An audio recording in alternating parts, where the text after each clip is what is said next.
Okay, so I only got five minutes before I run out of time, so here's a fast video on my workshop ideas or problems.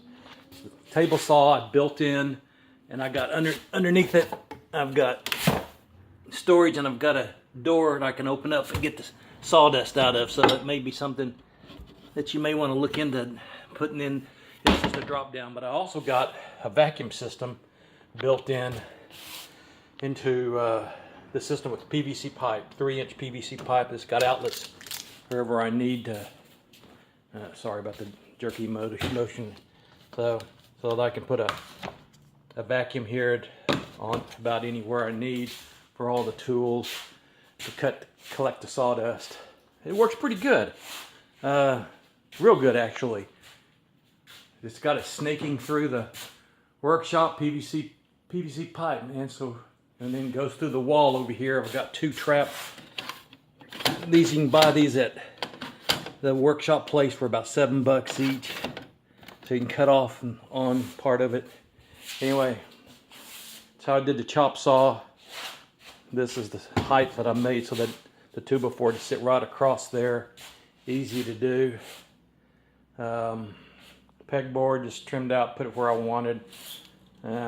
Air conditioner always comes in handy. Make sure you put it so it's blowing right on you, because when it's 100 out here, you don't want to take 30 minutes for it to cool out the place. File cabinets, man, $10. Find these things. They're great for putting in tools. Just, $10 a file cabinet. The big deep ones, they're heavy duty. They're old and strong. Put just all your stuff in. It works great. Old computer, man, for $25. Hook it up to your stereo system, and man, you can have all your iTunes. You don't have to be hooked to the internet. Just plug and play. This is the best idea I ever had. That's just plastic buckets that I can change out whenever I needed, and I put all my stuff in there and mark it. It's a real easy way of storing a whole bunch of stuff.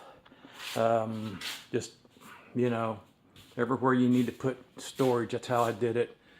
And the only other thing I can think of that would be interesting, or old drafting for size E sheet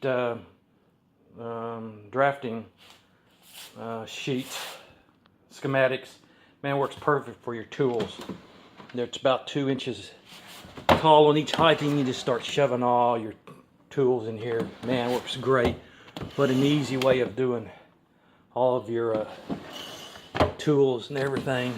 And just go on and on and on with just hundreds of areas to put your tools.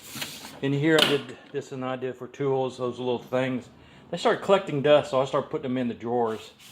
So that's one thing that worked good. These I got at Sears for about $100. Of course, that was 15 years ago. They're probably $150 now. And I just set on top, built out with 2x4, and use this for mica. I think it's sink deep, whatever, for a kitchen. I think it's like 30 inches or 28 inches. And it had a little lip on it. But heck, this built around it. You just get out your table saw and get going. Old desk. I took the top off an old desk somebody was throwing away, and it's where all my more stuff goes. Real easy. I just, man, built it in. It's easy, because it's free, and made that to go on top.